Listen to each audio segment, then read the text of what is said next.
from WCPO, Channel 9 News Weekend Report with Deborah Snell, Paul Schaefer, Bill Myers Weather, and Steve Esposito Sports.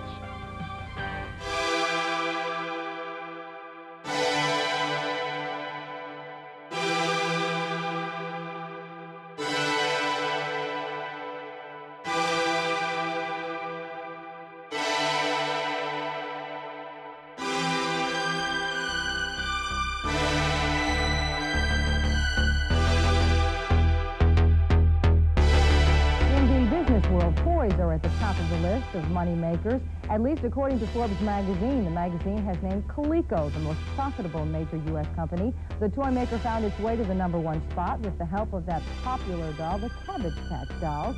Some other top 10 companies, according to Forbes, are Liz Claiborne Incorporated and Subaru Car Distributors. Huh? Well, Coleco isn't the only group of people happy this holiday season. Retailers throughout the tri-state are counting their holiday blessings and their holiday dollars today. Malls and stores everywhere were packed yesterday in the traditional day after Christmas rush of people looking for sales or exchanging less than perfect gifts. And that rush helped retailers end the year in very high spirits. Locally, businesses say that their sales this holiday season were as good, if not better, than last year. That even though Christmas sales nationwide were not quite as high as expected. You can expect a hot battle on Capitol Hill over next week. Hey, I'm Kyle. Thanks for joining me and Andy for the Legendary Creature Podcast. So, if you're listening with your kids or your conservative grandma, maybe don't, because we swear. Or you can check us out on YouTube, because hey, that's no place for conservative old women or children. Fuck yeah.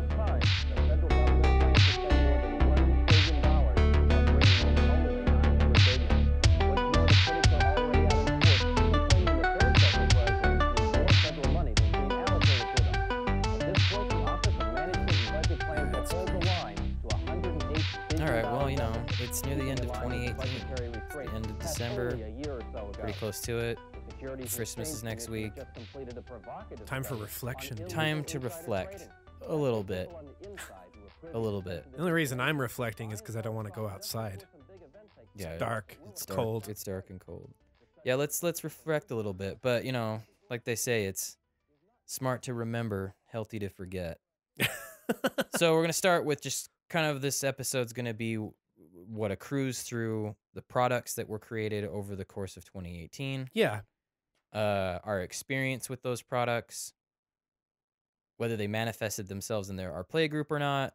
You know, we're not just going to go over like top 10 from this set and top 10 from that set. We'll just talk about some neat stuff that we've encountered. And then, yeah, some cards that we obviously, I think we slept on, which I think is funny, but somewhere I'm like, it I always see happens. That happening. Yeah. It always happens. And there's sets like Dominaria where there was just like, it's like being in like a massive, massive crowd with thousands and thousands of people around you. There's just too much stimulation. Yeah, no joke. You can't pay attention to the things enough. When I started doing the Dominaria part of this review, like I was working on it tonight, I'm like, there's just too much shit. Yeah, we still haven't got. It'll be interesting to talk about that one. It's just because one we set. Still haven't gotten around. It's just to one that set in full.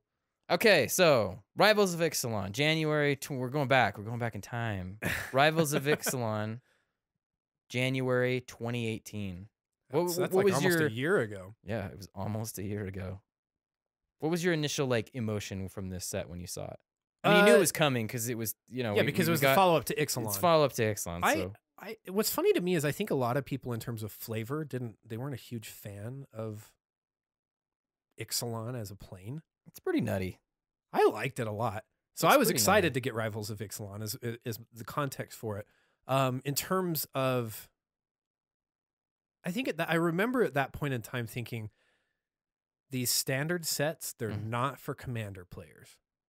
I remember thinking like I gotta temper my expectations. Oh, this is kind of as we're going into it. It's not spoiled yet. Yeah, as we're going into it. But once the whole thing was spoiled, you're like, well, never mind. There's a lot of legends in here. There were a lot of legends, but I was disappointed in a couple of them. I was kind of like, they literally made a couple of these non-playable as commanders. Okay. Tetzlamock. Yeah. All right. Yeah. So there was like this mixture of like excitement and disappointment that I had overall with Rivals of Ixalan. But there's a lot of cool legends. Yeah. When we were ramping up to this one, I was like, I really would like another pirate legend. Oh, I would know, really because like- it just got shit on in Yeah, I was like, Ixalan, where's all right? these other like captains that we've been hearing about? Like, we got the admiral, but what about all these? And we got a couple, but I was really wanting like I don't know what I was expecting. I just wanted Admiral something Beckett that, Brass was a disappointment. I That's what we're talking about. I'm kind of withholding on her. I think over time when we There's more pirates when we available. run into it'll another get pirate better. set at some point in 5 years, who knows? But yeah, she's a little bit short. The other thing is when they spoiled Azor, I was like, the shit? Yeah, The how do you end up shit? there? Yeah, how do you end up there? Like, he's from Ravnica. I was like, oh, okay, that's pretty good. Okay, like that from the lore wise, like really piqued my interest. Azor's he's like the ultimate Neil deGrasse Tyson. What is up with you? He What like is up show- with us and Neil deGrasse He like Tyson? shows up on every plane and he's just like, actually, Oh my god! this is what you guys should be doing. He just goes up on different Not planes necessarily. and sets laws, like tells people how it really is. Oh shit, dude. All right, so crazy legends. Like, let's just hit the what mattered first. We had some cycle of dinosaurs that were pretty crazy dope, dude. Yeah, there's some way cool ones. Atali Primal Storm was kind of one that stood out to me. Yeah. He's a nut.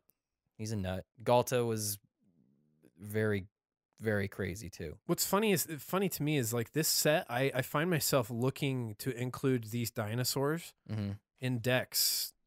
Like I was doing some edits to my Sachi deck the And other you night, and I was Jam like, Galta in there. Galta fits in the budget. He's just right a big now. ass threat, man. Wanna put him Commander in, dude. damage or no. Yeah, so we got Atali, the red one, the green one was Galta. I think those two are pretty playable out of the command zone right away. Yeah, The white one, if you're gonna spend that amount of mana, you might as well just go for Avacyn. yeah, you may as well. But I did put that one in my Ikra Timna deck, and so it has seen play. Oh, in 'cause of- 'cause the Commander, butt because link. it's got a big old butt, Yeah, the dude. It's butt gonna be link. double striking. I really like Nezahal as a card. Yeah, Like, he's fucking way cool. And then yeah, Tetzlamoc, like I don't really see him end up on lists. I've literally never. There was seen an it show up anywhere. EDH article where is it Dana Roach? He would put out his like Death Touch tribal thing. Oh, he yeah, he was yeah. trying to prove that Vidal Canori's like meh is what he was going for. he was very objective throughout the whole thing. Like if you read the article, he's just like, okay, here's my deck. I'm just gonna jam it in because it seemed like the deck was just kind of like Death Touch tribal with. If there's a place to put Dude, it, that deck is itching my brain. Like Yeah. I think it looks, but he had Tetzlamoc in there. I noticed that. I was like, huh, okay. there's Tetzlamoc. I haven't seen him even in the 99 in a lot of lists. Oh yeah, Zakama.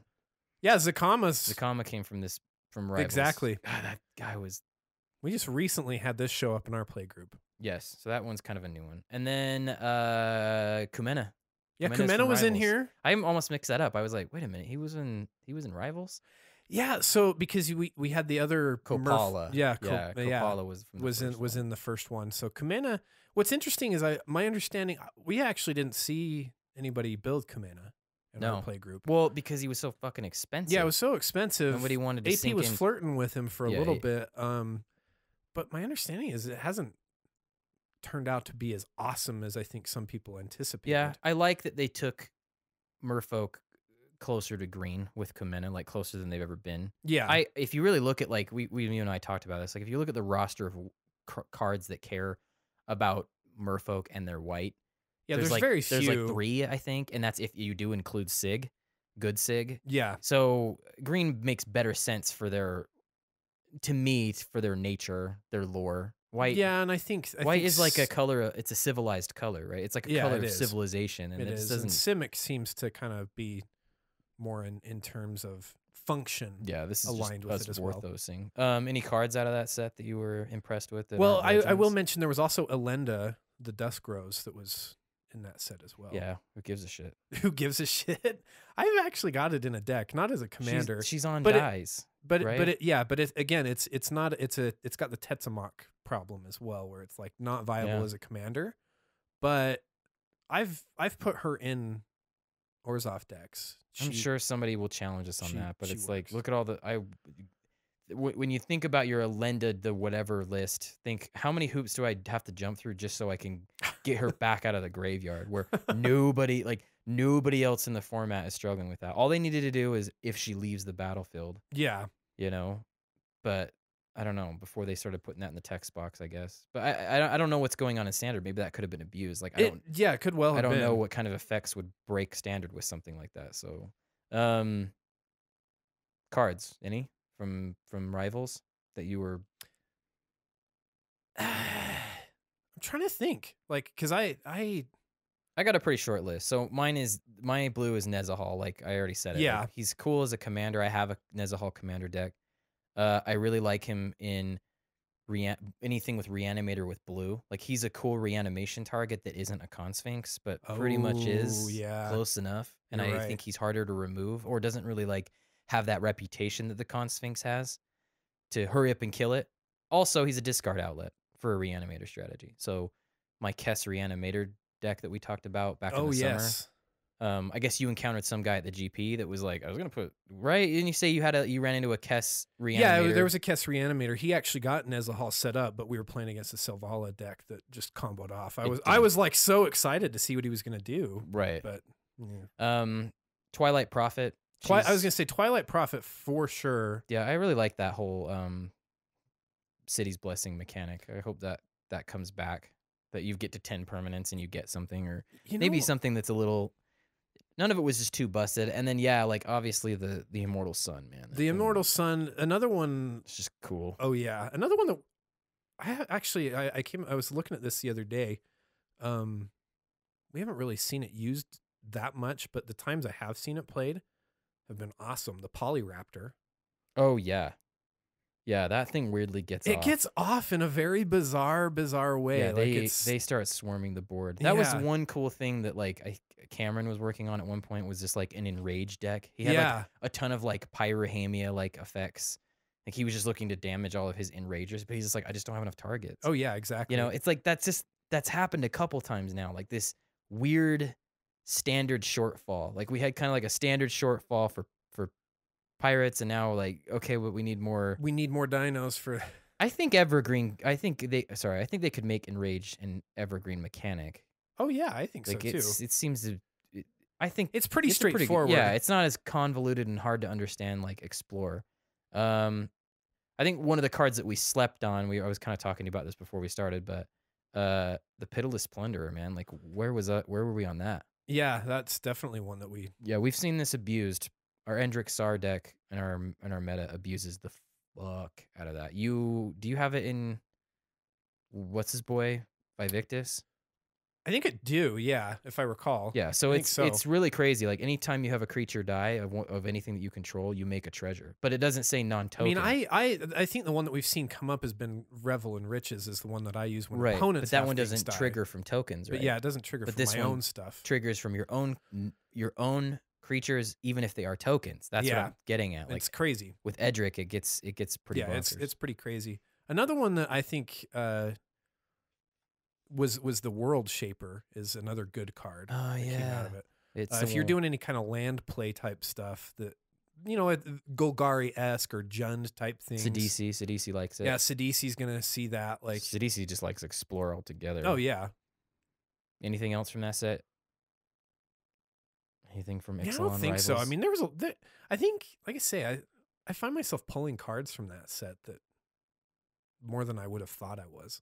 Yeah, I was pretty happy with it. It's a good one. I liked it. I heard and this is not anecdotal, but hearsay. But I was listening to another podcast, and the guy, it's called the Commander Theory podcast. You should check it out. There's a plug right there. But he was talking with his co-host about kind of the design elements that were going into Ixalan. Okay. And I might be butchering the story, but from if I remember correct, because it was like one of their earlier episodes, at some point, like I guess during the year, Wizards had like this open forum kind of thing for people to come and bring their ideas in. Oh. From around the company, like, hey, we should do a set about this, or we should do mechanics like this, or whatever. And at some point, I don't know when, somebody had come in with this idea of vampiric conquistadors. That was it. Which is So the way dope. this way this podcast like frames it was like that's as far as they got with the idea. And again, I hope I'm remembering this correctly, but they assigned some guy to it, their lead whoever the lead designer for the Ixalan set was, and they were doing like really crazy work. I think the vehicles mechanic was originally supposed to be coming out with Ixalan, not Kaladesh. Yeah. And somehow, some way, a bunch of other like senior designers, I don't know how it kind of works, like their hierarchy of seniority there. But they had harvested, got like yanked. Yeah, they had like harvested different mechanics out of the Ixalan block. So it kind of got like picked apart before it finally made it to print. And at some point they were just like, okay, the only thing that we can do is throw dinosaurs in it. That's the only way we can save this. No, I'm just kidding. I don't remember how that worked out, but it was interesting to hear that for me, dude. To hear that this was at one point envisioned as something very loose, and then it kind of was getting packed in with like a lot of interesting mechanics. Because I think they ended up having vehicles in it anyway. Yeah, there are some vehicles. But I have to wonder, like, because I don't remember any of them really. There's the Conqueror's Galleon that people That's are like about the only into. one that I can think of, though. Yeah, but there's some. It just seems like the better vehicles were in Kaladesh. Yeah. You know, and I don't know. I don't think they had a turnaround enough time to realize like if the card type was broken or not, because the Smuggler's Copter kind of broke the format there for a minute. Sure. But I don't know. Anyway, whatever. It's kind of interesting. Rivals Ixalan. All right, so when we're up to what happened after that? Wasn't Dominaria next? Yeah, when was that? When did that one drop? That was in the spring. Late spring. Dominaria, the return of Richard Garfield, right? Dude, yeah, that guy. When that guy gets involved with the design, yeah, prepare your ass. Go buy some cards. Yeah, prepare your ass. So, what were your initial feelings about this set? Just before you knew anything else, saw spoilers, whatever. Yeah, when the spoilers started going with and it was clear that it was Legendary Matters was kind of the thing, I just felt overwhelmed. Yeah, here we go. You felt overwhelmed even before you started seeing the stuff hit the. Well, yeah, because was it this set that had the leak, right? Yes, it had a. So they had a leak. They had like and somewhat of a leak with Ixalan. Rivals or with Ixalan. Yeah, one I think it was Ixalan the year before. Yeah, I remember that. And then we got an episode about big leak with Dominaria. Big leak. And we were just like scrambling, trying to keep up with it. Yeah, man. I mean, which that's the content creator perspective, but on the we have to scramble to keep up with this shit anyway. We don't have any. We get information as slow as anybody. Yeah, we're along with everybody else. Yeah. But then I think as a player, it was just like there's going to be a lot of stuff to be figuring out for a while. Okay. With this one. My initial feeling was, with the leak, I was like, there's a fuck ton of legends. Yeah. And I remember thinking like they have with varying degrees of usefulness and power. Sure. Because there's some cards that are just kind of like, you look at them and you're like, okay, that's a utility card. I don't care that it's a legendary creature. Yeah. I think there was just so much good stuff for the commander players in that whole thing that, we weren't upset about like the Dimir legend being crap because we have like there's just maybe a 7 others that like just pick your poison. Yeah, like you don't have a Tetsamok type thing going on where you're like fucking one of the 5 in your site. Yeah, I think a lot of that comes from like the color identity you want to see thrive. Like for me, I'm always looking at the red legend going, what red legend are they going to do? Right. So I wasn't super triggered about Tetsamok, but where you're looking like I want another mono black legend. Yeah. You missed another jump there where I was like, dude, Tali's fucking crazy. And you're like, this is yeah, but I already have Gonti, so moving on. So Dominaria was a lot. I think initially I was like, are we gonna, for like the Vorthos side of me was, are we gonna find out what happens with Karn and the new Phyrexians? Because we hadn't seen him for a while. Yeah. And then Teferi was there, and I'm like, wait, Jehoira's there too. Honestly, I'm not really super up to speed with those two characters. I know that that Teferi's like yoked as hell. He's like one of the most powerful characters in the lore, I guess. But it was a lot to take in, especially with that leak. So I wanted to kind of guide this one a little bit. Yeah, because this one we could spend the whole episode on Dominaria. Yeah, we had to make an episode just about closing the door on it. Like, and we still like there's a lot of stuff still probably to explore that we missed. We just can't put the Jack in the box. So I want to just say this is the legends that we tried. Okay. That's just the ones that made, and it's kind of a longer list. I was surprised at it. So Valduk made it into our meta. Tetsuko made it into our meta and then left. Halar made it into our meta. Tashar made it into our meta in 2 different formats. You took that one to GP Vegas. I took it to GP Vegas. Yeah, that was like the one you used there. Marwyn made it into our meta. Joda and Muldrotha. Muldrotha, yeah. The ones I still want to see is I want to see a Torgar deck. I want to see. You keep talking. You're like. Yeah, he's keeping me. Kyle, dude, Kyle, Torgar, Kyle. I'm working on the subliminal messaging. You know, I've already got the. Yeah, like Andy's got the Sprite commercials like playing for me with Torgar like flashing in between frames. Yeah, I already have the Walkman with like my subliminal messaging. Torgar. And like I wake sneak into up your like, room and like put man, on. Yeah. Andy, I had all these dreams about Torgar last I'm night. like, you did? So Torgar, I want to see Adeli's done and Slimefoot, but in a non-infinite way. Yeah, I feel like those two, like you're just kind of asking to go infinite. That's true. And I think Slimefoot you can pull it off if you just kind of focus on. I really want to grow a farm of fungi or sapperlings. So I've been looking and at Slimefoot. Hope somebody tries to drop a board wipe. I've been looking at Slimefoot to bring to our budget league, dude. Do it. He's kind of been on my mind. I mean, no, Torgar. Torgar. What about Raph, both? Capuchin. I want to see that list. I just don't want it to be like Azorius Good Stuff's list. So I put Raph Capuchin or Capuchin. Capuchin, Capation, Cape Caption, Cape Hope, Cape Fear, Cape Canaveral. I don't know. I put Raph. He's just kind of this little shit in the story too, by the way. I listened to the story. Is he annoying, dude? And he like sneaks on to the Weatherlight. Like he gets left behind and he just sneaks on. I want to go, you guys. Are you serious?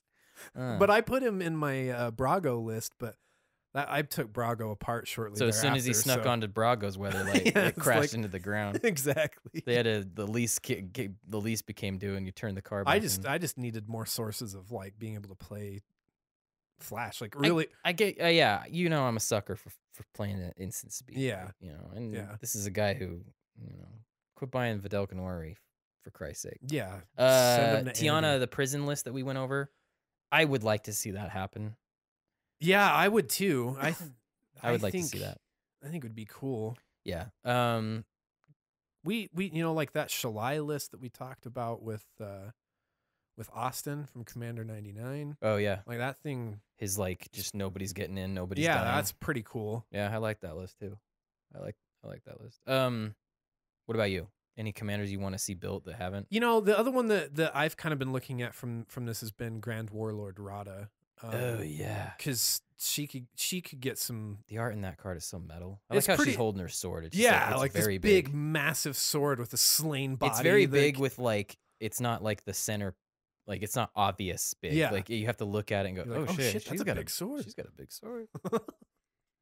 No, she could get a lot of mana going for you. It's just something we haven't seen anybody do at our table. I think we had Gruul is really underrepresented in our meta. It's true. It's Yeah. true. I did Halar, and that was not something we've seen a lot going on in our play group. I've played against a Jehoira list. I played against one in GP Vegas. Yeah, pass.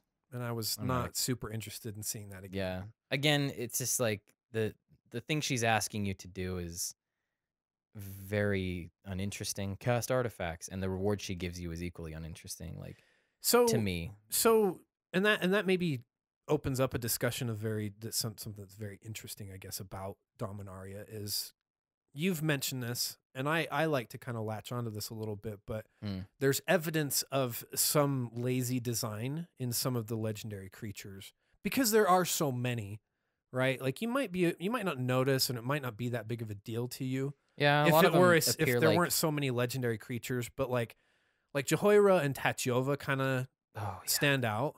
Yeah. For that, where you just do something that's a very basic part of playing Magic the Gathering, And you're particularly rewarded for it. Commander, Yeah. and you get a straightforward reward of drawing a card for it, and it's just broken, and it's easy to kind of break because it's something you're going to do. Yeah, like when you start thinking about art, like we're talking artifacts, even though it says historic, we're for Jehoira, but Yeah, I've said before, like it doesn't make sense to resolve even 3 mana and up artifacts, like you become less incentivized to do that. It becomes, yeah, you have a route that's it becomes very eggs easy. and moxes deck is what the deck, and then you find that you're rewarded more often and more readily if you play to that style. And yeah, if you're, again, we say this all the time, but if you're playing with people you don't know or playing at the shop to win something or whatever, cool. But that's not our environment. Our environment is, we want interesting narratives going off every night. Yeah. Like that's what we're looking to do. We Yeah. want memorable game moments, not, all right, I draw a bunch of cards and blah, it's just not what we're looking for. Anyway, what about any other cards? Is there Any other that cards stick out from the set? from the set? Do you remember the Mox Amber? I That do was- remember was a that. What pretty did you hyped think up of card. it, dude? I don't know. I never got one. And I don't I really actually bought one and I put it in my Tashar deck. How do you feel about it? Uh, do you feel the about it? problem that you pointed out is real Yeah, in it that is. it doesn't get you Your commander. your up some. commander earlier. Yeah. So in the context of something like Tashar, though, it is a very nice tool, but it's not getting you out sooner with your commander, which is, you know what card I really liked from this set for What, some dude? reason? I think it's called Broken Bond. Yeah, I actually have that on my list. You've dropped that to my. It's annoying. So you talked about the way to play this is like kind of viewing it as, what is it? You have the Viashino Heretic, I think, that you used, kind of like this, where it's like reverse ramp a little bit. Yeah, so Broken Bond's 1 and a green for a sorcery. It says destroy target artifact or enchantment. That's but then you may put a land card from your hand into the battlefield. So really early game, it most of the time I've seen it just pick off a rock. Yeah. Late game, it's If I have it in I my get a opening double hand, land I'm play. probably keeping my opening hand, just because I'm not only going to, I can kind of use it as ramp, okay. but I can also regress somebody else's approach. I remember one game in particular where it literally ruined AP's game because he had a Soul Ring in his opening hand and 2 lands. Oh, and he was betting on that. And he was betting on having That the Soul Ring, and I hit his Soul Ring. Yeah, you'd be and he did not draw lands for several turns. yeah, And you'd he be was just sitting at 2 mana. You'd be Like, surprised on how effective breaking a Soul Ring is that early, because it's likely that they held it because it was there. Right. The hand. Right. Yeah, Broken Bond, Helm of the Host. Helm of the Host from this set for sure, Yeah, dude. Helm of the Host broke a lot of commanders wide open, like Aurelia. It's just, Yeah. it's just Yeah. got to happen with her. We went up against a Rubinia Soulsinger that was very. Oh yeah, interested Helm in- of the yeah, Helm of the very Host was the interested in hidden finding- commander, like Yeah, basically. that was so fucking. Yeah, that was a cool deck. Yeah. I really enjoyed that. I was thinking I was gonna use Unwind, but I never ended up really using. I've put it in some decks. How do you feel about it? I was like, oh wait, it's a better negate. I'm like, it's 3 mana. Even though you untap it, it's like. I think if you're looking for a high density of counter so you're spells, dedicated more to being in the control. then you footing. should. Yeah. Okay. Yeah, like I think if you're running a low density of counter spells, then yeah, like you can leave that one off your list. Any cards you think we slept on from our review? Slept on cards. I think we like, and we've talked about this. We missed Slimefoot when we first talked about it. Like we got it wrong. Yeah, I just wasn't hyped up as I should have been. I think he's a cool little bastard of a card. I think Lyra was something that we kind of were just it's so vanilla and so boring, but it's just kind of a value town card. Yeah. Is another And one. she took over like a lot of standard. She decks. did take over standard. Mine are the Phyrexian Scriptures. Oh yeah. So the more I look at the card now, like I have not really seen that played, but yeah, it's one of the sagas. So that was actually one thing we probably should mention. The sagas are pretty They did cool. like a super type or a subtype of something called historic. So that covered anything that was a legendary, an artifact, or a saga. The sagas kind of had like the evolution of effects across them. Yeah. So this one was 2 a black and a black. It says put a +1/+1 counter on up to 1 target creature. That becomes an artifact in addition to its other types. Then its second verse or mode is destroy all non-artifact creatures. So you put it on your commander, and the next time we get to your turn, it boards everything that wasn't an artifact. And then its last verse, which is pretty crazy, it says exile all cards from all opponents' graveyards. Which is a big deal. Yeah, there's a lot of things to like about this card. Like if Yeah. they remove it, you know, pretty much if you just really want to make it to the second verse, like that's what you're looking to do is clear everything out. Yeah. Like, they'll scramble to stop that. The people that people have need interest removal for that for sure. Yeah, but you know, if it resolves like black, blue, and red, that's that. Unless they bounce it, but then you get to get another one. Do it again. Yeah, Thanks, guys. I don't know. I like it. I think it's good. And then I think there were a lot of lands of interest in this game or in this set. In particular, Cabal Stronghold, I think, is one that. Not that we slept on, but I guess I'm still. I mean, I think you can take. I think you should just use it. Like, yeah, it's not Cabal Coffers. It's not Cabal Coffers, but I don't think we even like brought it up. Is the thing. What were we calling it? Urborg's timeshare is what we were. Isn't that what we were calling it? Yeah, Urborg. It's not like it's not quite as good, but you know, it has its place in your mono black deck for sure. I think it's like right below Nykthos in a mono deck. Yeah, with mono black deck. The other one I was gonna say is Rat Colony, man. Like, oh yeah, the damage output from that Rat Colony is pretty high. Yeah, I think the deck that see our gameplay videos for sure. Yeah, I think the deck that we are going up against it's just probably not the right commander for the strategy, being honest. But it works. And yeah, the damage is surprising. Yeah, I mean, he's operating like with kind of a budget, so I think it definitely he could do dark work with it and speed it. Sure. Up. But anyway, I was just surprised at how much damage the Rat Colony does and how much. I think initially when we did our review, I wasn't really saying like, oh, I think it's better than Relentless Rats, which it is. It's better than Relentless Rats because it doesn't care about other rat colonies. It cares about all rats. So with Marinara thrown into the equation, it just gets pretty crazy. I think that's it, man. I think that's all we want to say about Dominaria, right? We want to say more, but we'll be doing it all night. Well, and I guess the parting thought to me about Dominaria is the thing that I find so beautiful about it is there comes these points. I think this is the time of year. It seems to me like there's a little bit of a bigger gap between, you know, like that September set and then you've get one in January. Mm-hmm. And I feel like this happens to me a lot of years where I'm just kind of like, man, I need something new to build. And what'd you miss from Dominaria? And that's exactly it. It's kind of like go back to. Like, well, what was in Dominaria? Because I certainly haven't addressed everything that's there, or somebody in our group hasn't picked up everything that's there. So yeah, there's options. Torgar. Battle Bond came after that. Battle Bond.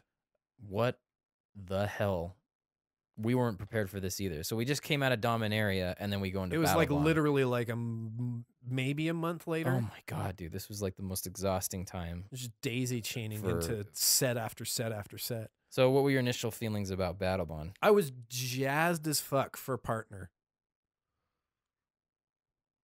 I love partners, dude. But then you kind of read the fine print on the new partners. Yeah, they are very specific to each other. They're monogamous partners, yeah, for sure. They're monogamous. They're not polyamorous like the other ones. Yeah, that was pretty crazy. I want more partners. So do I. But I want, the fun kind, the swingers, not the, ones that are, well, we're just this, it's only me and you forever. It's like, yeah, but I'm young. And yeah, Battle Bond was, I think people were calling it Commander Masters. That was like because there were a ton of reprints, right? Because it was reprint dense. We had like just to name a few. Omniscience was reprinted. Dope. Doubling fucking Season was reprinted. Was Omniscience printed in that, or was it printed in Core? Fuck you, yeah, it was Core. Doubling Season, True Name Nemesis, Vigor, Diabolic Intent. That was actually pretty pricey before it got reprinted. Okay. Land Tax. Yeah. They really didn't need to change the art on it though. I don't know why they did that. There was a bunch. The Mycosynth Lattice, like there was a Seedborn Muse that was approaching like $30, I think. Yeah, Seedborn Muse like has been plunged mid-20s. down because of that reprint. It's very nice. Yeah, so a lot of commander-centric reprints, and then we got partnered commanders. Yeah, like this specifically expressed to us that they can be commanders even as planeswalkers. Yeah, there was 2 partner planeswalkers that could be commanders. Damn. And then fucking to top it all off, Najila happened too. Which we slept on that card. I think we were just like, whatever. She's just Saskia. You're exactly right. Again, holy shit, no. We had that played at our table, and we were all like, Wow. That was really fucking good, dude. Wow, that was expressly fun to play. Did you face Najila at the GP? But I no, she actually was don't brand remember new. seeing it. You couldn't have because it Yeah, was like 'cause it was brand brand- new. yeah, Somebody would have had to Battle like hurried and bought that deck. And, Yeah. yeah. So those are some of the crazy legends. For us, we have a Kraven Regna that showed up. Yes. We had a Pier and Toothy show up for a minute. I don't think you were there for that, but No, Jeff, I didn't. I Jeff missed has, that one. Jeff has a does. Pier and Toothy, and let me tell you, dude, Toothy is fucking annoying. Toothy is fucking annoying. He's just a figment of your He's imagination. just got so dude. much inevitability to him. Like he's getting bigger, but he's And you're going to draw cards. Yeah, man. The twins. Yeah, What- Will and Kenrith. you Will ha- and Rowan Kenrith. Yeah, that one I'm jealous of. I like that deck a lot too If much. it doesn't express how much I love partners, the fact that I emerged from this set with 2 partner decks. Yeah, you're pretty into that. I mean, I like the flexibility of the other partners. You know, that's what I enjoy. Well, the thing to me, I do too, but I think the that's what thing I for me actually- in terms of deck building is I think it adds a little more stability because there's 2 elements that you can count on happening, even though they're usually more muted. That are because they're separated partners. by borders. But They're separated by cardboard borders. Virtus and Gorm, we had that one show up too. really good deck, dude.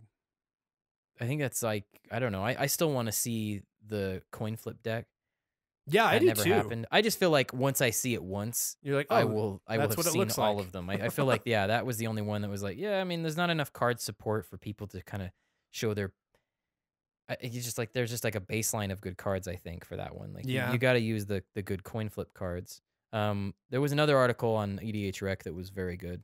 It was very math intense and statistic intense that the guy kind of goes over like where your odds are because it's a probability problem. Oh, interesting. Yeah, so there was that, and then I really want to see the Nutty Boros shapeshifter deck that we got sent by one of our yeah. That guys. one is a pretty fun list. Yeah, like, dude, that one was when kinda you were just talking testing that it out, when you were it's talking that funny. off, I was like, okay, What are you doing? I don't know. Hey, baby, yeah. All right, so reprints. Anything new that came out of there that you were? You That know, wasn't a one of the legend or a cards that reprint? I did use out of this set that I maybe been a little disappointed in, but I thought was going to be pretty cool was been Stolen Strategy. Yeah, I really, really, really wanted this to be good. And with Italy earlier in the year, I think there was just kind of juices flowing with doing this kind of stuff, of taking opponent's stuff. But with Italy, you don't have to spend the mana. no, yeah. There's no barrier. You just the second you attack, You're you like, get rewarded. No problem, I'm just going to do it. With Stolen Strategy, you're kind of like, It can whiff. yeah, it can whiff, and then you got to spend your own mana to cast the stuff. Yeah. Which, you know, that gets in the way of you playing your own strategy. So yeah, you have to reveal a card that can't whiff, and then it has to be a card. Really has to be a card that is objectively better than what you have in your hand or in your strategy. So it's like, okay, I'm revealing some big card that's broken in any deck. Like I just got to take it. Yeah, But so then- Yeah, all right. I've just found that I had high hopes for Stolen Strategy, and I don't think I've ever cast a spell off of it. Like the odds are low that you're going to have something that you really want to use Sure. and have the mana available to do it, because it's got to. It's not like it's in your hand. Like you got to do it then and there. You know. So I put it in the Grenzo list, if you remember. oh, that's right. AP built the list, plays it, and yeah, there was some moments where he was on the back foot that he was just using it. Interesting. He's like, I'm not drawing any cards, like because the deck flares out like Right. pretty handedly. And I that's the think, thing to me I is I, think was like, where this you're is kind using of it, like it's not- pseudo like Yeah, you're card use- advantage, right? but- You've got other ways to draw cards, and you've got other things that you can do with your because you have it in I have it in Vivictus. Victus. But for him, it becomes like, well, I'm dried You're like, out. I just need something. Yeah, I've run aground. Like I'll just take whatever at this point. Yeah.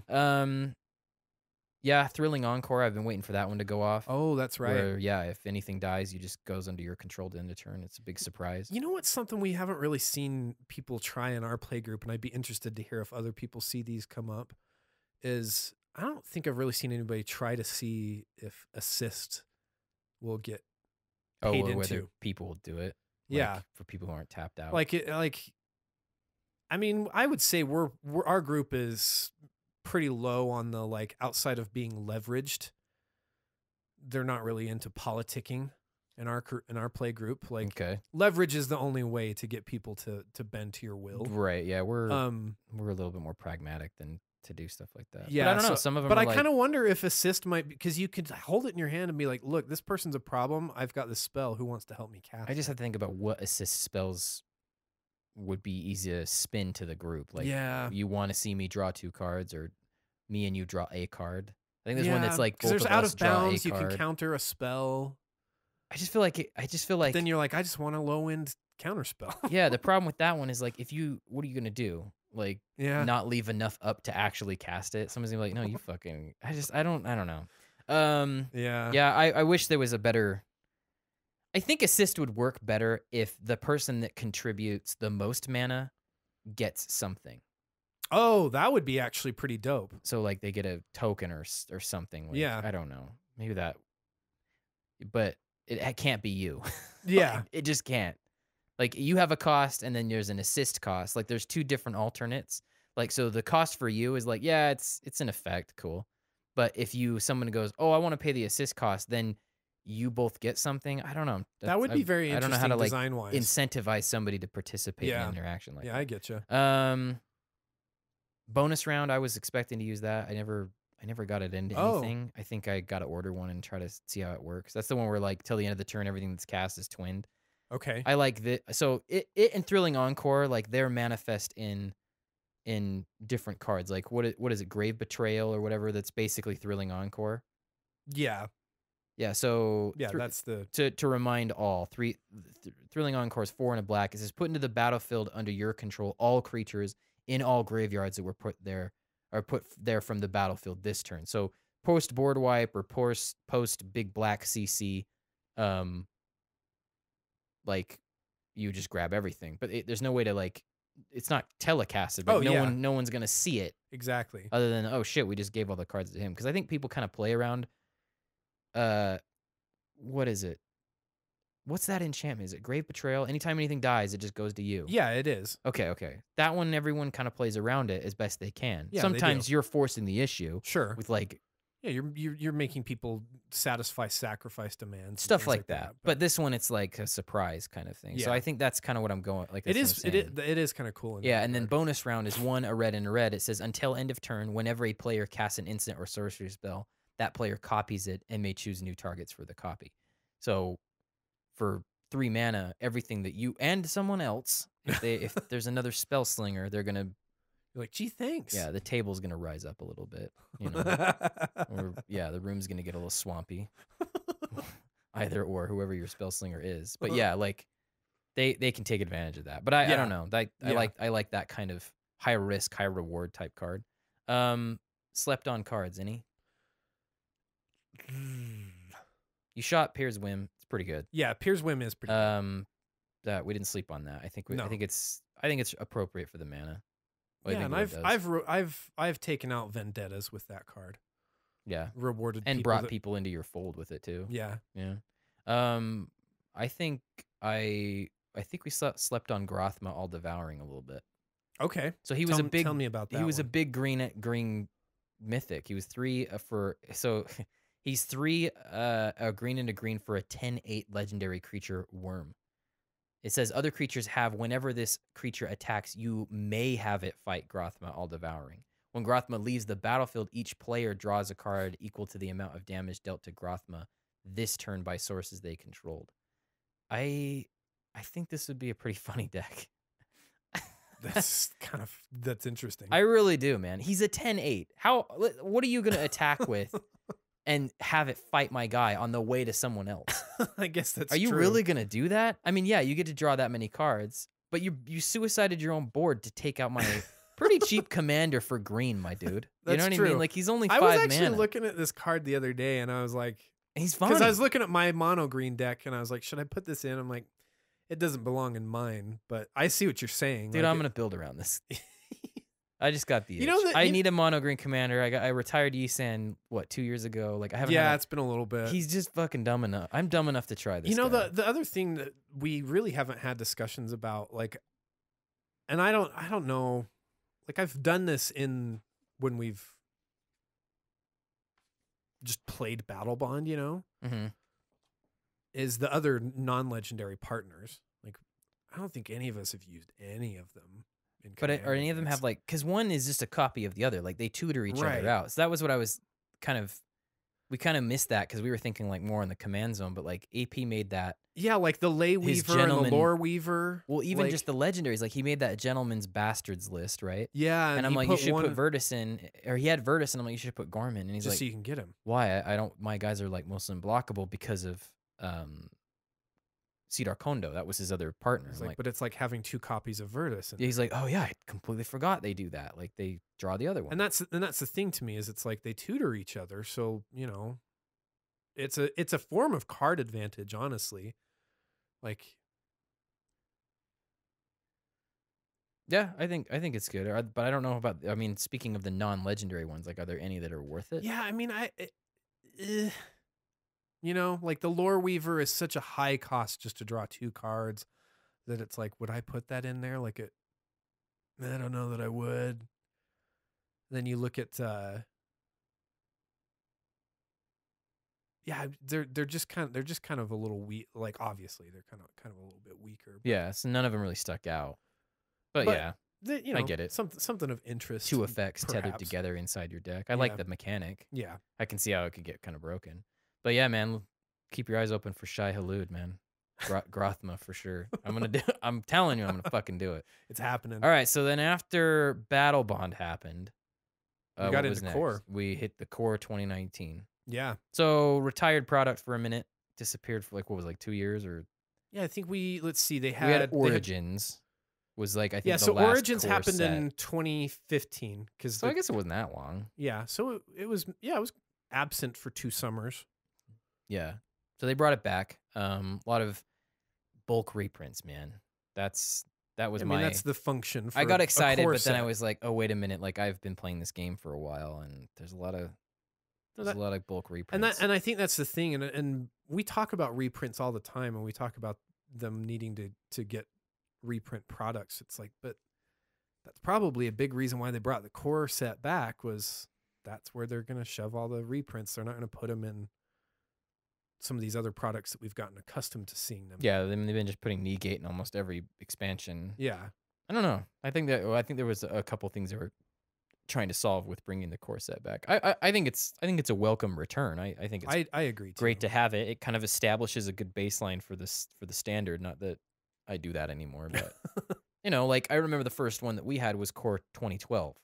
Yes. That came out 2011 because they always do the year. Yeah, the year prior. And yeah, it kind of set the tone for Innistrad. There was a lot of vampires that were kind of there. They had like the bloodlust thing, and yeah, it just kind of sets the tone a little bit. Yeah, it does. You know, they're like, oh, here's Shock. So they were like, shit, we're not going to Lightning Bolt. Because I think Lightning Bolt was in 2011. That's right, it was. Okay, so what were your initial feelings about it when it came out?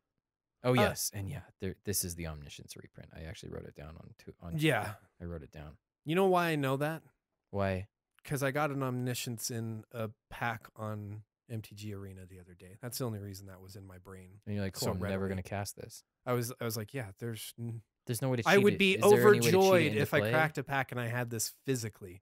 Yeah. I'd be like, fuck you, Andy. Yeah. I'm coming at you, bro. That sucks that you have a digital dust. You can't even dust it, right? They don't have like a system there's no dusting system. Yeesh. But yeah. But my initial Arena's the future, everybody. My initial thoughts. Arena's the future. It is, and you fucking. Sorry, go. Sorry, keep going. What was your initial feeling about Core 2019?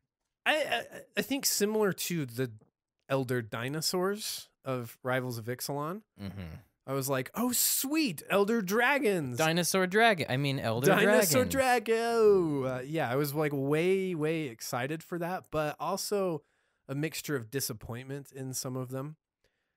I understand that in terms of like Vorthos, they're very on in flavor. A lot of them, like their art, just knocked it out for sure. Yeah, they are really well designed. They're artistic wise. Function for me as a Commander player.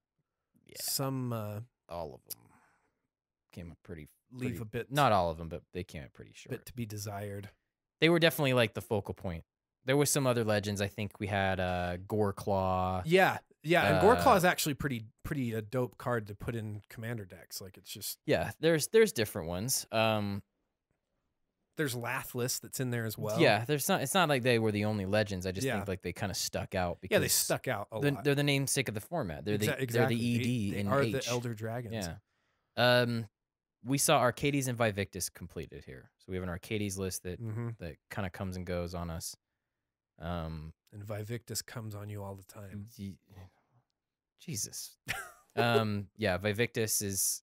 We have gameplay of that one. That one's probably fun. It's fun to watch, not fun to play against. It's like, well, there goes my best permanent. That's really what it's gonna do. It really is. You're gonna sacrifice your best permanent. But it's such a gamble because I'm just like, you may get some really good shit from this. True. Though. Stay tuned for that gameplay footage. But yeah, like those are the two. I don't know why. Again, man, AP's got expensive tastes. He wanted to do Nikki B. Yeah, and Nikki B was desirable in standard. So we went.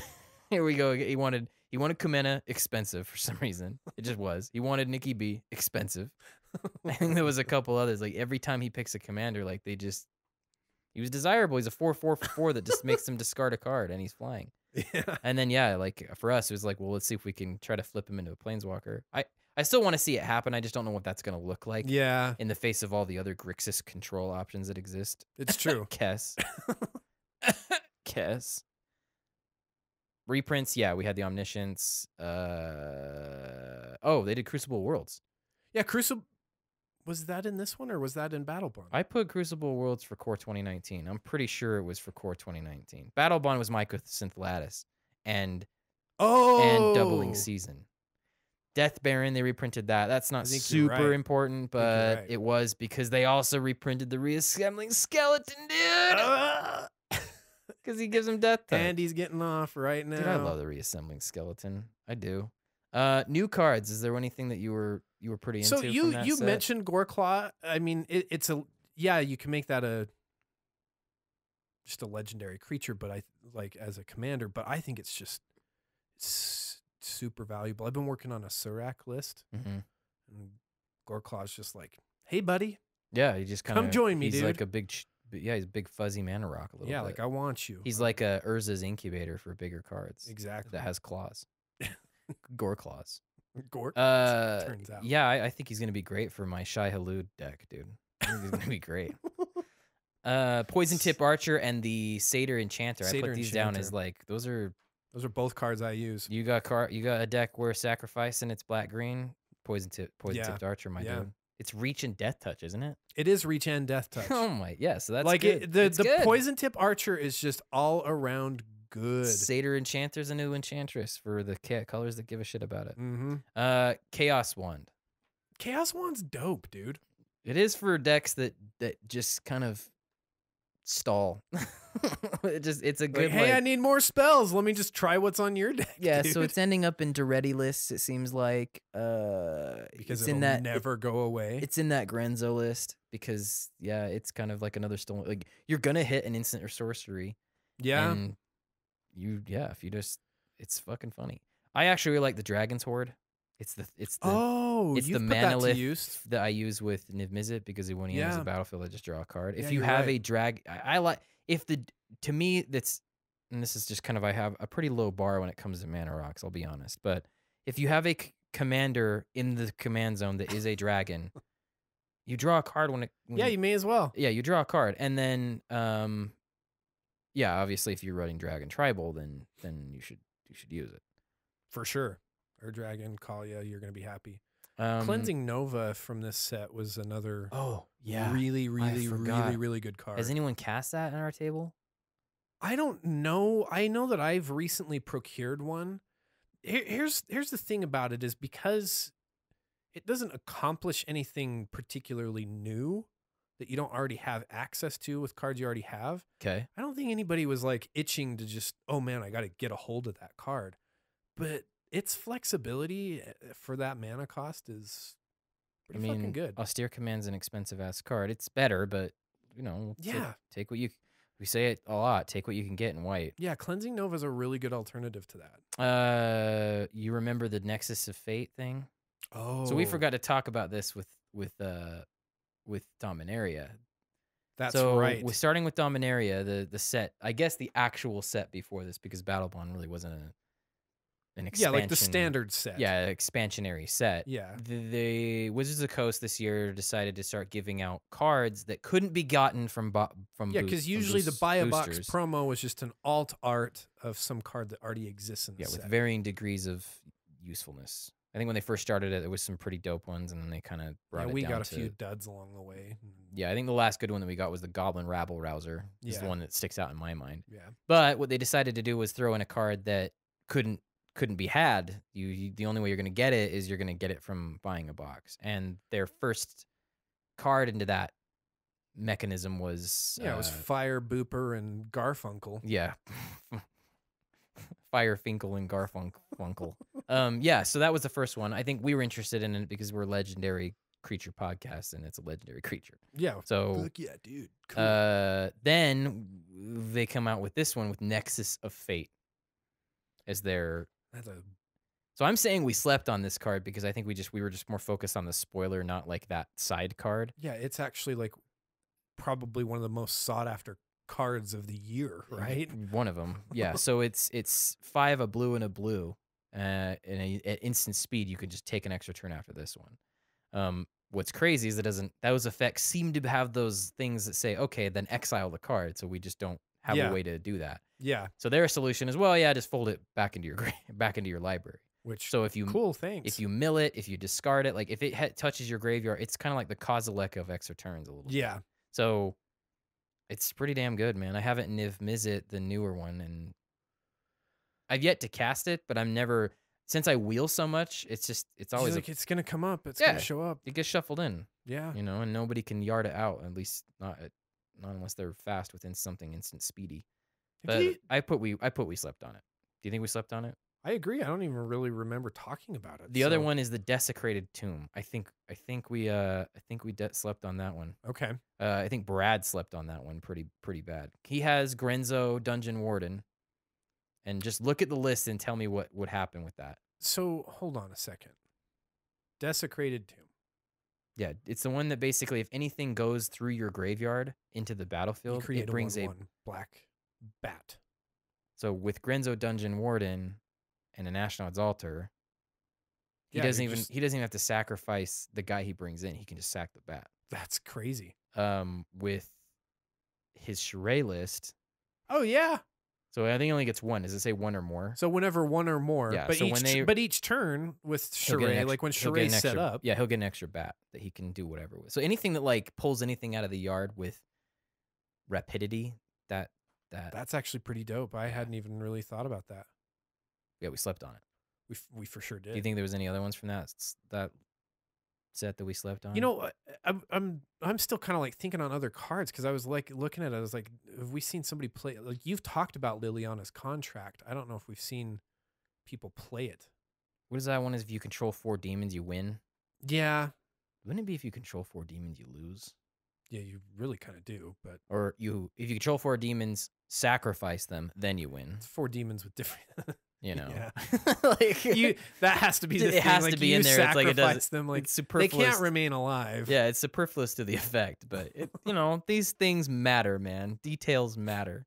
Really, it should be you sacrifice him, you win the game, and then you play for Nicol Bolas the rest of your life. Isn't that how it goes? Yeah. He shows up and I don't know how indentures her to his cause. I don't know how much we've talked about I don't remember how much we talked about Lathless, but what's that one do again? So its big thing is whenever another dragon enters the battlefield under your control, create a 5/5 dragon token with flying. Huh. So if you know what I admire with this card is its purity. It's so pure, and it's got admire fire breathing on it. Like it's a pure dragon. It's a 6/6 for 6 flying, and then it just kind of. But it's not just fire breathing; it's across the board for dragons too. Like activated. You're right. It's dragons you control get +1/+0 until end of turn. Like Lathless is pretty fucking good if you're playing dragons, and I don't know if we're just like not that into dragons that we didn't really pay too much attention to it. Dragons. Well, I think in concept and in fantasy we are, but in playing Magic, no, I'm not. We really aren't. No, I'm not. But that might be something to consider because, like, just be a purist. Like, do you really need all the other colors? I mean, you know, the Ur Dragon and Sign of the Ur Dragon would prove me wrong pretty quick. That And yes, you do need the other colors, but they're combo decks. Like, if you're I don't know, just that's cool. I like the path you've chosen with Lathless is I am playing the purest of dragons. Yeah, I'm literally pouring fire on all things. Yeah, I'm the with Sarkhan dragons Vol of commander decks. I only honor the purest of dragons. Yeah. All right, so we move on. Is that it? We good with Yeah, I mean that's it for me. I mean, like you said, it's largely reprints, but there were some pretty good cards tucked in there. The Elder Dragon's kind of fucking meh. 2 or 3. And then maybe the one that turns hexproof into a guy if you're really into being a fucking That's just way stalker, Vorthos. I guess. Yeah. All right. Commander 2018 happened after this. Prepare yourself, dude. Prepare yourself. This is our shit. So I put look, I'm on my notes. I put Commander 2018 rage ! Then contrition. That's what I put.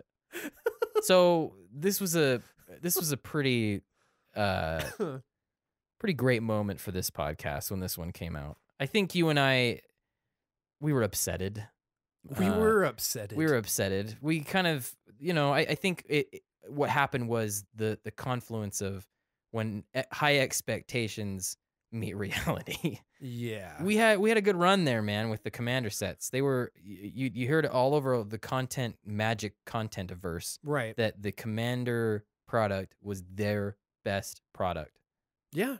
It was their best product. Master like the sets, professor has said that, like it's everybody. It's easily the best. It's Like easily most the best, value for your dollar.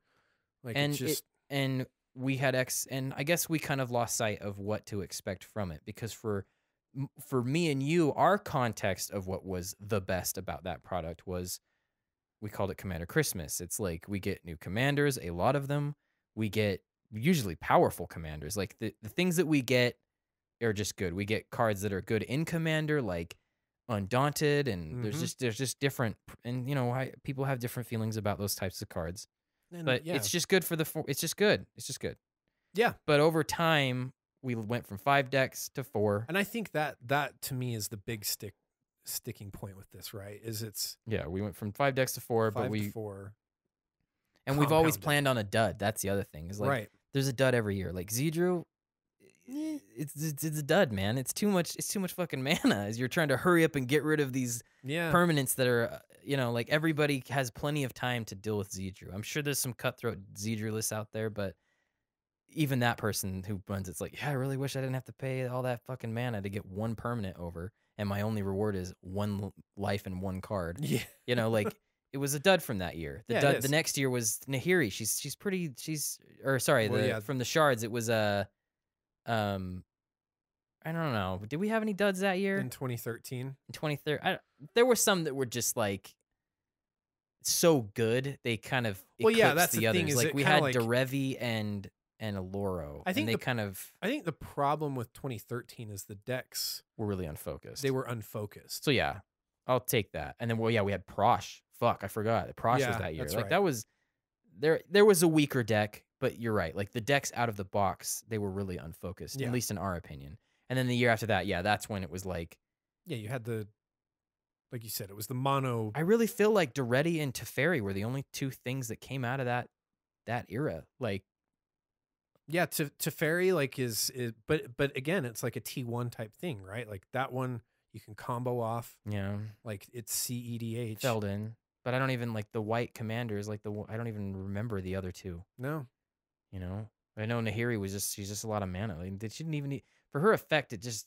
She'd be way more threatening if she was less mana. Like, she's getting these threatening artifacts into play and equipment. I don't think she came with any swords or anything. Like, well, she came with Argentium armor but like, you know, everyone, you know, an equipment deck, they're better with better equipment, like the swords. Yeah, you're right. Mana efficient, effective cards that give advantage on attack. Like, yeah. So anyway, we're not going to go back that far back in time. So we land somewhere along the line. We fucking peaked with the 4-color commanders. Yeah, the 2016. Like it was incredible. Like they knocked it out of the park, man. It was incredible. Oh yeah, they fucking nailed it. Like Partner as a mechanic for commander is awesome. Still exploring it. Like the 4-color commanders themselves were were really interesting, really intriguing. They're all very good. Yeah. I like how like unassuming all the partners were. They weren't like these grandiose characters. You just had like, well, it was Vial Smasher. Yeah. Like we had some grandiose characters in the 4, but like the partners are all kind of like, Yeah, they're kind just of some muted. guy. Yeah, they're kind of muted a little bit. I don't know. I liked that about that. And then yeah, we had like a kind of a downtick with the tribal year because we lost a deck. Yeah, because we lost a deck was the big thing. I don't think in the end I had a problem with having these tribal decks. I think it was a fun space for them to explore design wise. Yeah, interesting things came it from it. It was a really great set to introduce people to the format because it had fantasy tropes. You could have them ride a little bit. Right. And then yeah, that last year, like this last one was hard to kind of digest. So to kind of summarize what our feeling was is that the mechanics from that set were kind of they're not convoluted to us, but for new people, it's hard to kind of get them excited about a lands deck. Like everyone who's already established in the format, they were excited for the Jund deck. The hype was very high for a lands-based commander that was Jund. Yeah. Or 2 or 3 that they were expecting. The artifacts thing was like it's hard to get new people into that, I guess. And yeah, then, I mean, if I'm being honest, like I haven't really, because I haven't spent a lot of time with artifacts, even as someone who's played Magic for a long time, played Commander for a long time. To win with artifacts they're abstract, right? Because it's really deep that you have to go in terms of chaining things together and linking things together. Yeah, it's not a new player thing. And yeah, I mean, the news is that if you want to use the command zones data thing that they had done where they had like analyzed a bunch of games from other content creators or whatever, they did the whole episode about it. But I think I remember artifacts actually hurt your win percentage. They actually don't help you if the reason for the season is artifacts in your deck. Like they don't. That's interesting. Yeah, I can't remember the context around that, but I remember thinking that stuck out. I was like, oh shit, really? Well, yeah. fuck. So yeah, introducing new players to this using these decks was difficult for us this time around because actually we had brought in a lot. Yeah, we've had several new people. Chris, like we had a lot of people come in on that set, and he got excited about Amina too. And he's a returning player, and even he's just like, man, this chick's hard to wrap my head around. Yeah. So there was that, and then the last thing was, dude, the reprints. There just wasn't any. Yeah, there's not a reprint of value to be found out of all 4 decks. Where the year before, yeah, like you always found cards that you're like, there was oh, something, shit. Or there's a new true name Nemesis. In yeah, this or deck? or a new Fuck. card, yeah, or a new chase card like like Teferi's Protection or something. Like there was always something, but this time it was like, dude, it was hot bulk, all of it. And then there was some cards they threw in there like the Storm cards, and I don't know. It just, but I think where the contrition part about this is that they're still valuable. Pound for pound for your money, they're still valuable. They're valuable, and like I was saying about Dominaria, if you're kind of itching, if you find yourself in a space where you're like, I need to build a new deck, I want to explore something new. As much as we may like talk shit on a commander release, there's still legends there. Yeah, and the deck is worth more than the sum of its parts. Yeah. I mean, the parts are worth more than the deck, or however you want to say it. Like, yeah, like buying them in singleton will cost more than just getting it out of the box. Yeah, at least for now. Okay, so I put reprints pretty much hot bulk. I put Blasphemous Act ? I was like combing through it. Maybe I missed them. I don't know. I just whatever. We saw Amina 2 times 2. We had 2 different Amina 2 variations. It's true. We have seen those. Yuriko. Dear God, we saw Yuriko. So that one was, yeah, she fucking slayed us. Xancha kind of panned out like we expected, but we saw it. We did see it.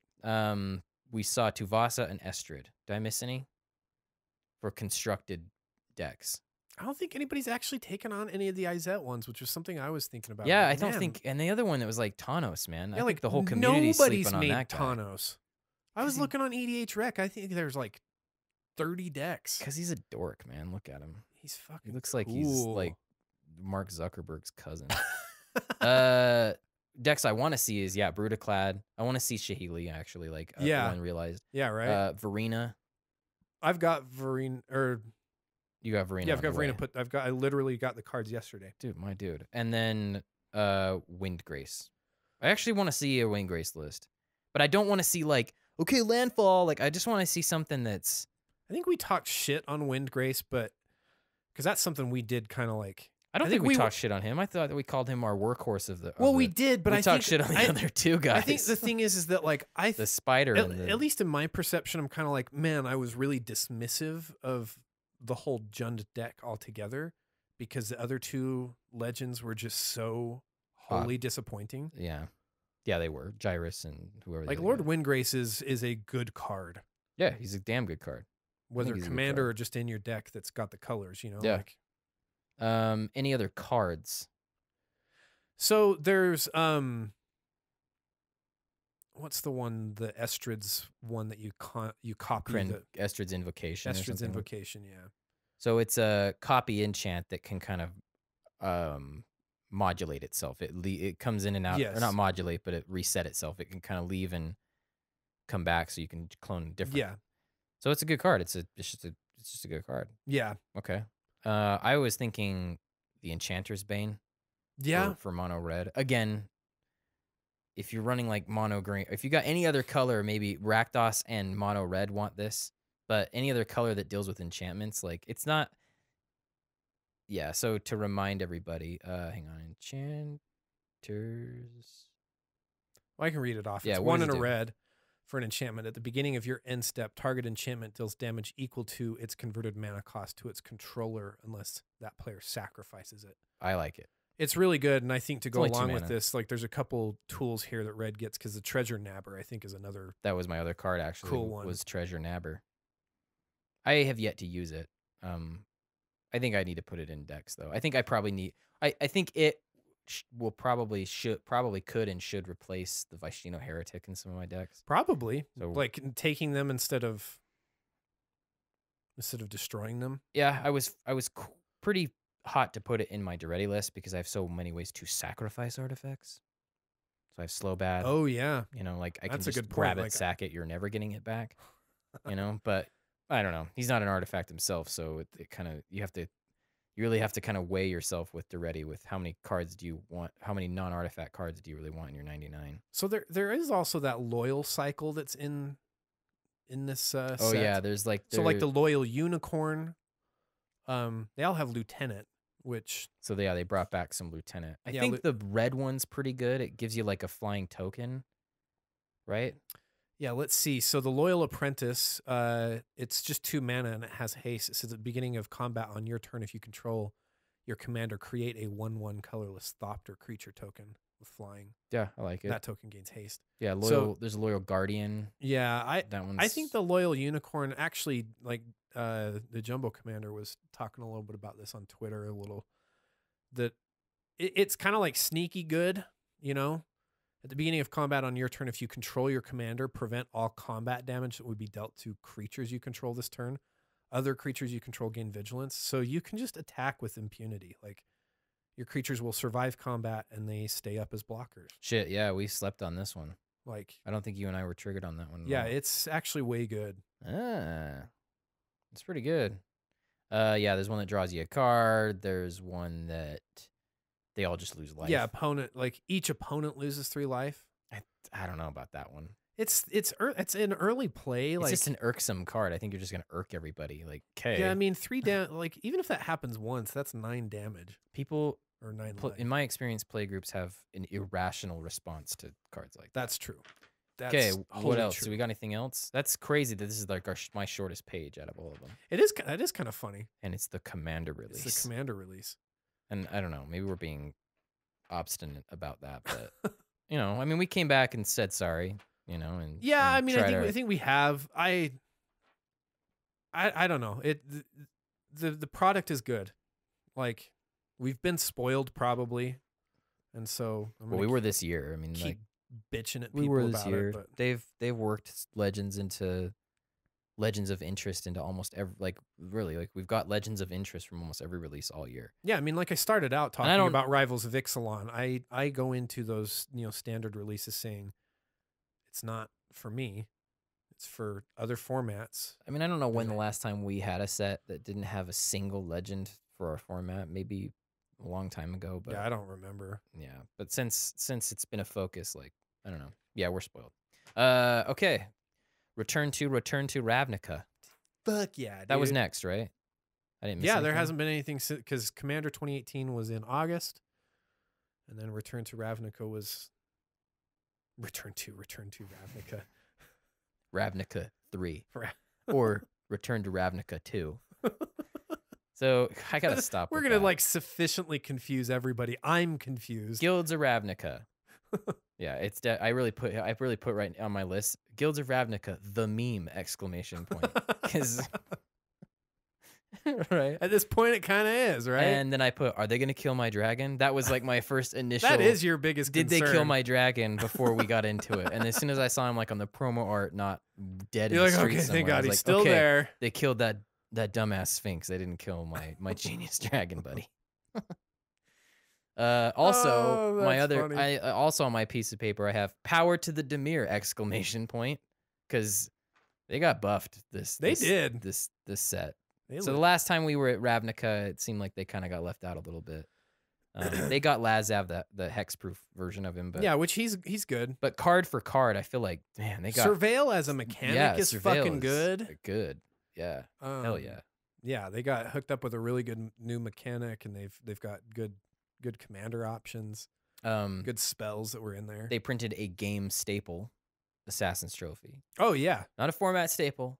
it is a game. It is a game staple. If you're All running- eternal formats need that. if they're running that color, yeah. Yeah. Yeah, pretty good for us. We got some new commanders. Niv Mizzet was built. Lazav was built. Yes. Well, Niv Mizzet was just kind of yeah, it was amalgamated into retrofitted into. Yeah, it was retrofitted. You experimented into the latest and greatest. Oh, I embraced my inner Izzet Weeaboo pretty hard with that deck. I went and got the custom guild lands, man. I got those. Like I ordered. Yeah, you've got the sleeves. Got the sleeves. Like busted out the Steam Vents play mat that's been folded up for a while. You're like full experience. Yeah. Lazav happened. I think that was it. I think it was the only two so far. Yeah, I mean, It's like pretty early on. I keep waffling back and forth about Imara. I just think Selesnya has a really hard time in the format because it's so creature dependent. Yeah, I put and still want Imara ?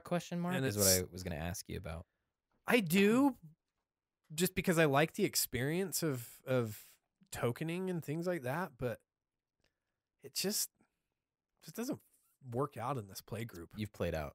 It's played out. Yeah, it is. Okay. I also am interested in Atrada. Oh yeah. Yeah. Forgot about her. Any cards stick out Well, yeah, I mean, you mentioned the one. besides Assassin's Trophy? Like anything else that sticks out to you from the set? Why is my fucking list? How about Beast Whisperer, my dude? Yes, Beast Whisperer So for sure. Green has had this kind of effect before, but it's usually behind a higher pay barrier, right? Like Yes. the mana requirement to get effects like this seem to be further in than what is he, turn 4, I think is when you can start getting card draw off of your creatures. Sorry, my computer. I'm using Scryfall, and I typed in Ravnica, and it brought up Ravnica Allegiance for the set filter. So I'm all like, Oh shit, dude, the spoilers are happening. I right was now? all like, what is I don't recognize these. But- They seem vaguely familiar. Beast Whisperer is 2, a green and a green creature, elf druid, so relevant creature type. Whenever you cast a creature spell, draw a card. He's a 2/3. Yeah, it's power creep because the other creatures that have done this in the past are like 6 CMC, right? Yeah, a little bit. It's a power creep. You have to cast this creature, so any kind of blink effects aren't going to work here. I Right. guess. Sure. But yeah, like what we had before was, what is it? Soul of the Harvest Yeah, I think so. is the other one. Yeah, Soul of the Harvest is 6 mana. Yeah, exactly. And it says whenever another non-token creature enters the battlefield under your control, you may draw a So card. yeah, like you said, you can use that in Blink or Graveyard centric decks and still get card draw off of Yeah, that. and I think But there's another one there's a couple. I think there's like 1 or 2 more effects like this. And then if you go to multicolor, there's a little bit more. But yeah, that was a good card from it's this way good. that stuck out to me of going to be used all over the place. I haven't had a chance to use it in a context that I have it available right yet, but I still think Divine Visitation is. What does that one do again? It's the one that makes any tokens that you would create. It just makes them 4/4 angels instead. Oh, it just like warps them. Yeah, it's like you. Isn't it an enchantment? It's an enchantment. So if one or more creature token would be created under your control, that many 4/4 white angel creature tokens with flying and vigilance are created instead. So you're getting ready to go aggressive for sure. All right. I put in Citywide Bust. It's another board wipe. Oh yeah. Pretty much all creatures of toughness 4 or greater get Citywide. destroyed. I've put that into some budget lists actually. I like how you can keep it. You might have a way to be asymmetric. It's really good for any kind of like white winging strategy. It's true. Chance for Glory for Boros. That's the kind of effects I like for Boros. Yeah, no, I like it too because it's just oftentimes you may just be one turn away. You just need that one more chance. You just the writing's on the wall. You know you're going down, and so you just want one more turn to make everybody pay. I guess, yeah. So it's 1 a red and a white. Creatures you control gain indestructible. Take an extra turn after this one. At the beginning of that turn's end step, you lose the game. So it doesn't say, oh, they gain indestructible till end of turn. Like they just gain indestructible. Yeah, they're indestructible. And then you have a way to try to get one more chance for glory. Mission briefing, that was mission another crazy. Briefing is pretty cool. So it's like Snapcaster Mage Diet. You surveil 1. It's 2 in a blue. You surveil 1. Is it surveil 1? Or no, it's surveil 2. Surveil 2. Jeez, it's got more surveil on it than the Guildmaster. Then you can cast an instant or sorcery card from your graveyard and then you exile it. Yeah. So you can get 2 new potential targets, I guess. And yeah, it's not $80. Exactly. In a format where a 2/1, you know, like, are you really going to do it that early where you can maybe get 3 attacks out of him between 3 of your opponents? I don't know. Yeah, exactly. It's not $80. We've seen Mnemonic Betrayal played a time or two. Yeah, I can see that going. It goes either way. It's I was like, the times I've seen it played, I was kind of like, meh. Yeah. Meh. Plague Crafter.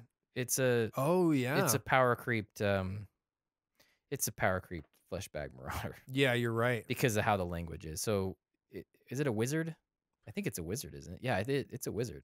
Yeah, let me pull it up here. Yeah, Plague Crafter is a shaman. Yeah, it's a shaman. It's a shaman. So it's shaman. Good thing because in Nala, like she let's just keep doing it, guys. Like she needs any more help than she's already getting. Oh wait, she actually does. All right, so 2 a black human shaman. When Plague Crafter enters the battlefield, each player sacrifices a creature or planeswalker. Yeah, that's crazy. Each player who can't discards a card. So it's just you sacrifice the Plague Crafter, obviously, no matter what. But then everyone else who can't answer it. Yeah, like it digs deeper. It's not just like, well, power I don't creep. have a creature, whatever. Yeah, power creep. I'm really into the Goblin Crater Maker. Oh, you've talked about this because it's your Eldrazi killer, dude. Yeah, it's a goblin that can take out a Eldrazi. Well, the non-destructible variety. So it's 1 in a red. It says for a 2/2 Goblin Warrior, you can pay 1, sacrifice the Goblin Crater Maker, choose 1. It either deals 2 damage to target creature or destroy a colorless non-land permanent. Like, that's pretty fucking good. Yeah. You know? Yeah, it's pretty fucking good. More way reach. Good. More reach. Anything else that you... Underrealm Lich. Oh, yeah. Card selection, dude. Yeah. If you would draw a card, instead look at the top 3 cards of your library, then put 1 into your hand and the rest into your graveyard. I have it in my Gitrog monster deck, which it obviously gets off on that hardcore. But even just being able to, like, even if I wasn't getting the benefit of having lands go to the yard with the Gitrog monster. You sure? Just the selection. Like, you can pick out of the top 3 cards what you want. Fuck yeah. Way good. Yeah. I think any cards we slept on, or is it too early to know? I can't say that I know. Like, I've heard reported back on things that people have been seeing play really well. That's probably what we got to say, like, to our listeners. Like, what have you got going on from this year? Yeah, it's true. You know, I want to execute it in my play group. Yeah, because we certainly don't have enough time or space to experience it all. Yeah, so anything that sticks out, let us know. Yeah, we need to hear. Anything else?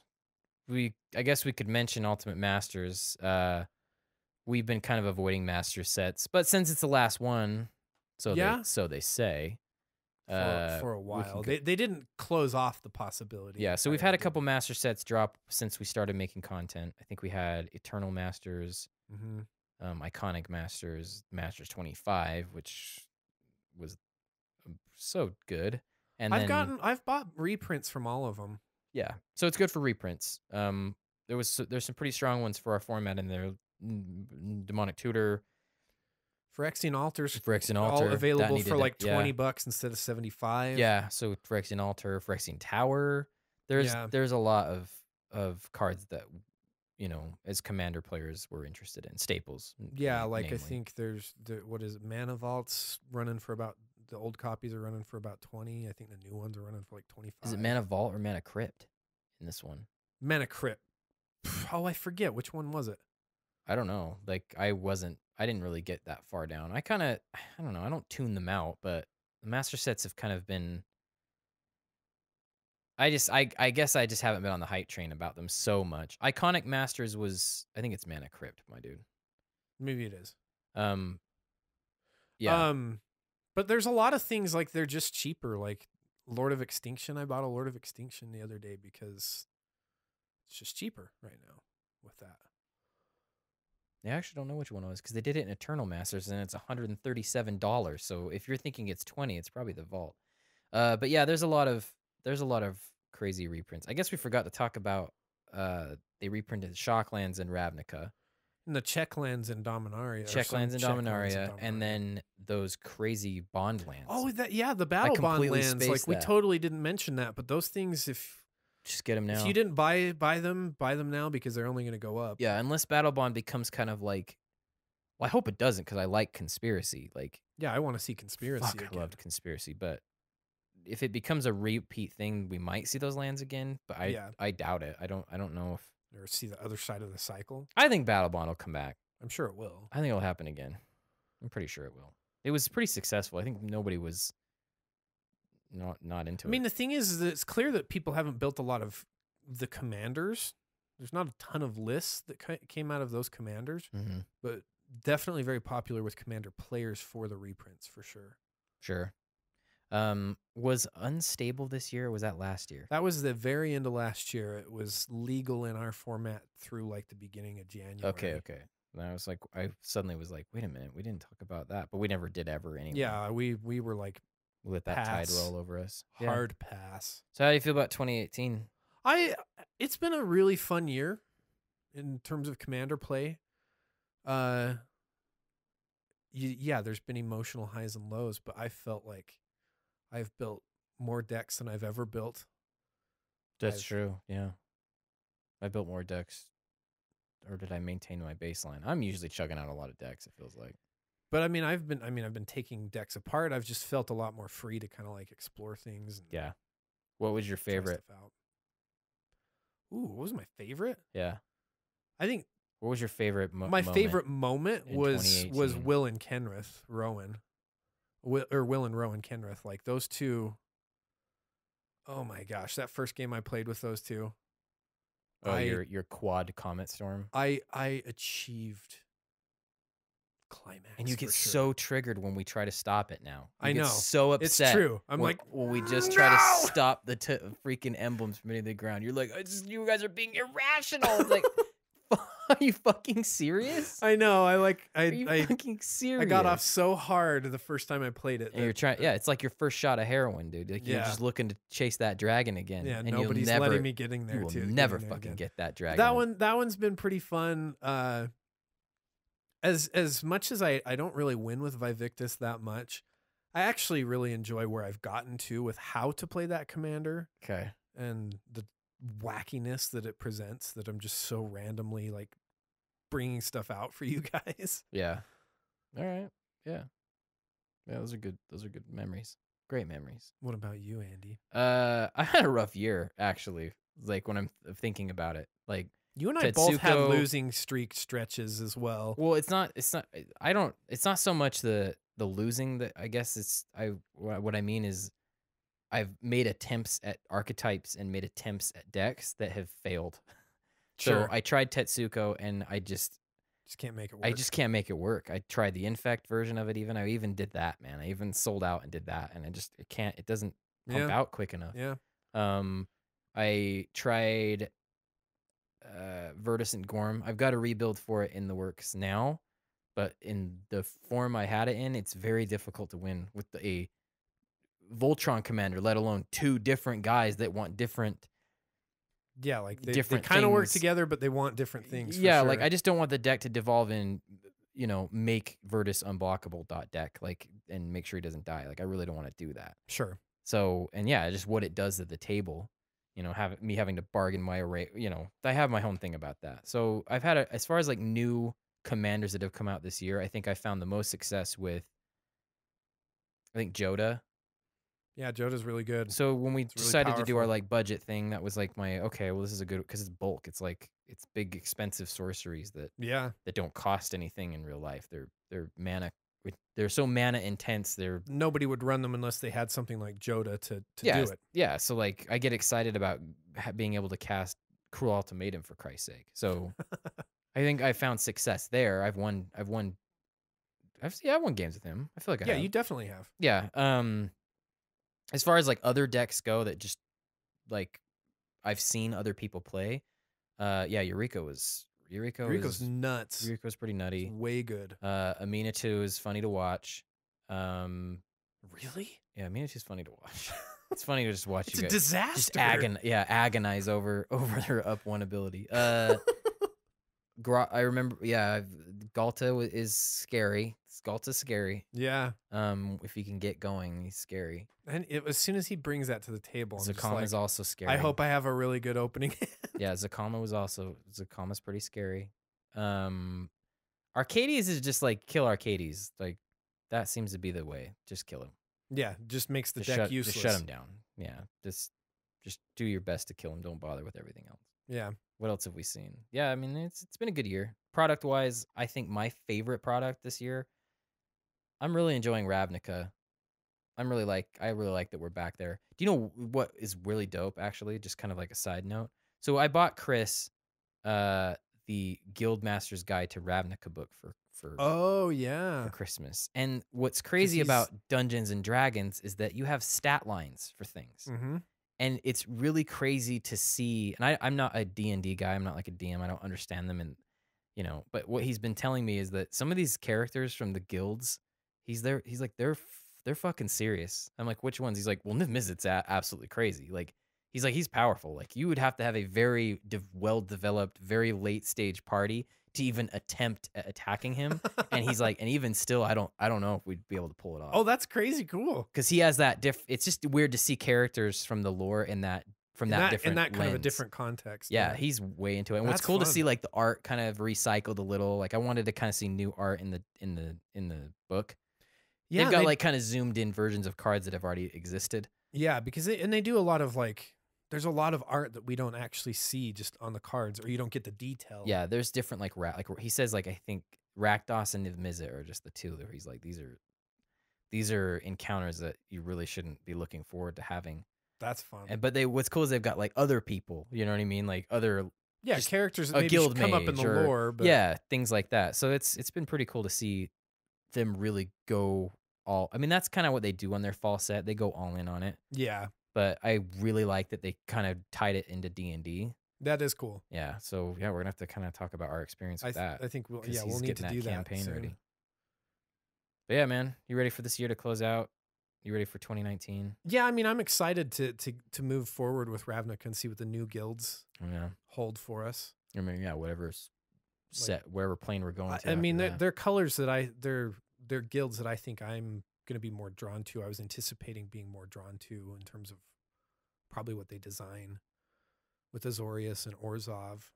Simic, I think, could have some interesting things potentially. So I'm just excited. Okay. Me too. I'm excited. I'm excited about the next year. We got still more to talk about for. Yeah, we have more reflection More to do before reflection we to turn do. the calendar page, but yeah. Yeah, we'll see how that goes. Like I said, it's smart to remember, healthy to forget.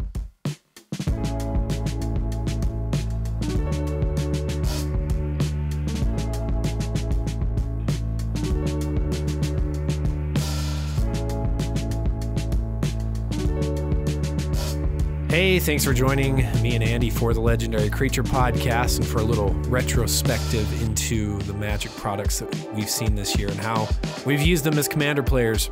Join us again next week. Andy and I are going to be doing a little more reflection to close out 2018. Music this episode by the artist Home. The album is Resting State. There's a ton of sweet tracks on the album. So go to our show notes and follow the link to Home's stuff. Check them out and support them. Also, if you haven't been to our YouTube channel to check out any of our gameplay videos yet, head on over there. Just look for Legendary Creature Podcast and watch us play some Magic. Until next time, Merry Christmas, everyone.